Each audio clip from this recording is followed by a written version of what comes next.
Hi, we're taking strides, getting stronger, getting better, taking strides to be our best selves. So I want you to think about today, are you in abundance mindset or are you in scarcity mindset? How do we know that? A client said to me the other day, Kim, give me an example. So I started thinking about it, and I started thinking about our language that we use.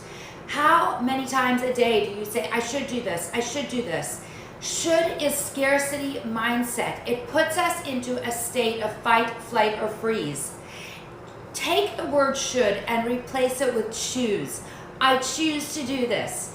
I choose to do this project right now. I choose to do it now because I know that if I do it, I will feel so much better. Using the word choose puts us in an abundance mindset. What we resist persists, and what we resist is the should, and it will continue to persist and put us into that fight, flight, or freeze. Shift your focus into what do you choose to do moment by moment.